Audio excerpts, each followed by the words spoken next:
It's been a fat minute since I've done one of these reviews without a guest, so hopefully you guys like me for me and not just my ability to hold famous dashers at gunpoint and force them to review my levels. As you guys voted on from last episode, today I'll be reviewing Metropolis by Desticy. This will probably be a shorter episode than most, since Metropolis is one of the shortest levels I've ever reviewed on this series. Funnily enough, this is also the first level I've reviewed that isn't an extreme demon. Let me clarify that this series was never meant to be only for extreme demons, or even demons in general for that matter, so don't be surprised if I continue to feature easier and easier levels in the future. Anyways, enough talking, let's hit it.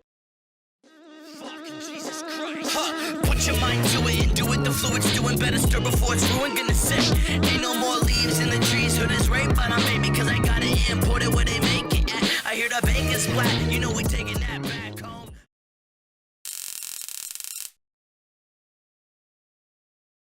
Ah shit, I haven't reviewed gameplay since, episode 4. God, it's been a minute. Hopefully I don't fuck this up. Just cause something's easy doesn't mean it can't have atrocious gameplay. Thankfully, Metropolis plays great overall. The worst gameplay in the level is shoved at the very beginning, and while it's not at all helped by having the weakest part of the song, the quality of the sync and flow feels much lower quality when compared to the rest of the level. The robot is especially fucky with its janky sloped platforms that move like a kid having a seizure, making it the only part of the level I don't find enjoyable. The rest of the level is significantly better. For starters, the level actually starts syncing with the music, and the improvement is insane. The back and forth switching between large segments of holding and lots of consecutive orbs makes Metropolis well-paced and very intense, and I absolutely adore the free-flow feel each of the ship parts have. One thing I will say is that this transition feels really awkward on high refresh rates, but that's not necessarily Desticy's fault. Of course, I can't talk about the gameplay without discussing this incredible wall jump section. While the concept itself isn't new, I never saw it used so seamlessly in a level until now. The first time I saw this part, my mouth hit the floor harder than the stock market in 2008. This shit is wild. While it's a bit too confusing to learn for an easy demon in my opinion, that doesn't take away from it working flawlessly once you know what you're doing. The rest of the level is super fun for me. It's like Desticy condensed the ambrosia of the gods into pure adrenaline. It fits the bouncy yet still fast and intense nature of the song extremely well, and I love how the crane and swinging bridge are used for gameplay set pieces as well as decoration. One problem I did find with this part is some jumps feel very sudden and precise, especially in the last robot. Once you practice it a bit, it's totally fine and you barely notice it, but I wouldn't be surprised if some newer players really struggled with this bit. You know, I'm usually the one who underrates the hell out of demons according to most people, but the time has come for me to finally break that streak. I genuinely think Metropolis should be a medium demon. My reasoning for this is that there are a lot of very abrupt transitions and gameplay changes, especially near the end of the level, and of course, the entire wall jump section is completely unconventional. It works perfectly fine once you've learned it, but I can see casual players struggling with it a lot. I'm probably in the minority here since I haven't heard many others share this opinion, but when I beat this level, it was definitely more stressful and challenging than what are typically considered high-end easy demons for me.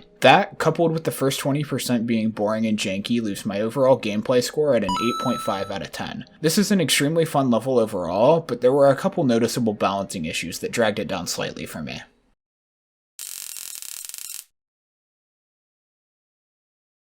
The beginning of Metropolis is hard to judge from a decoration standpoint due to its reliance on player colors. Let me commend Desticy for having the balls, the absolute fucking gonads, to use player colors in a large portion of a design level in 2.1. I honestly thought player colors were a concept left to rot underneath your local crackhead bridge alongside the mirror portal, but this gives me a little bit of hope. Anyways, it seems like whenever a player is using white for one of their player colors, the level shits itself and completely forgets how to look good, but with any other color it looks beautiful. Just compare my footage to Desticy's. This of course is not his fault at all, I just thought it was interesting how much of a difference player colors make when integrated like this. Player colors aside, this is the simplest part of the level when it comes to detail, but again, that makes sense to it being the first part. Even though this custom background is my least favorite due to it feeling blockier and chunkier than most of the others, it still has fantastic layering and attention to detail. The helicopter that appears throughout is a nice touch and the animation for the propellers looks great. The section ends with a visit from this mythos' Batman, and while in most comics the general public is dumb as fuck and can never uncover the extremely obvious identity of the superhero, this is the real world and I'm about to expose this triangular bitch ass hard. I mean, just look at the shape of this caped crusader, it could only possibly be one man.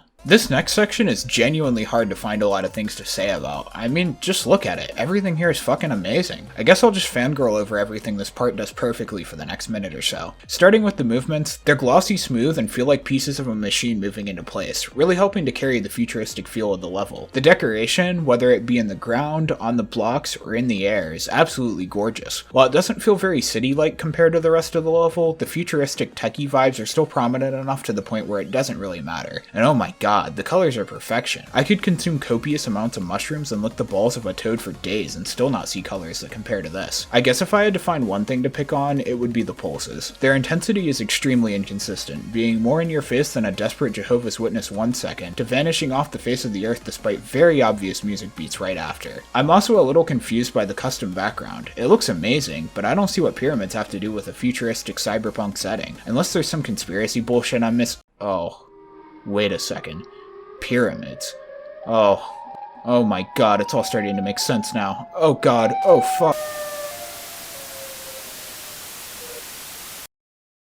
The wall jump section is the most unique part in all of Metropolis, which is impressive considering the entire level oozes originality. Every detail is super crisp and adds to the extremely immersive cyberpunk environment. I would argue that Metropolis provides a more realistic and well-polished cyberpunk experience than cyberpunk itself. In fact, I wouldn't be surprised if Project CD Red gets on their knees and begs Desticy for permission to implement the entire wall jumping section into its own minigame in a future update. Metropolis also takes the cake in its gameplay and soundtrack, although in an unfortunate turn of events, Panam's ass didn't quite make it into the sport, which is a missed opportunity from head developer Desticy if you ask me. With that well-deserved criticism aside, the only other thing I don't like about this bit is the custom player icon. While I guess the point was to make this segment feel like a level within a level by having a custom character, I would have vastly preferred to keep my normal cube, especially since the glow on the character can be super overpowering depending on your player colors. I also think it's funny how the cube rotates with the jump like 3 times throughout the entire part and then stays stationary for the rest. Oh well, the transition out of this section with the falling cube is one of my favorites in recent memory, so props to Desticy for blowing my mind yet again.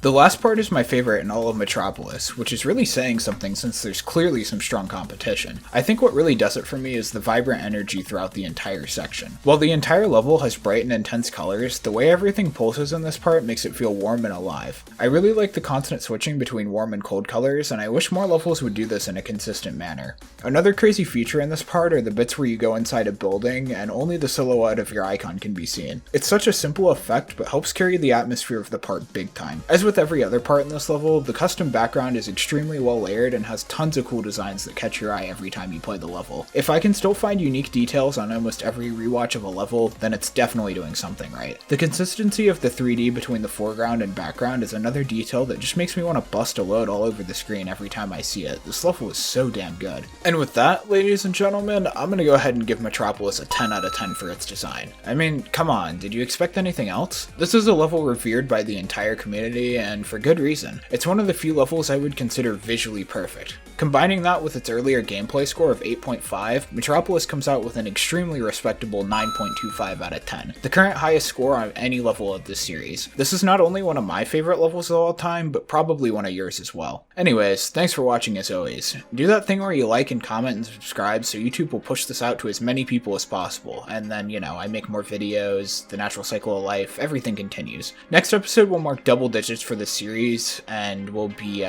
interesting.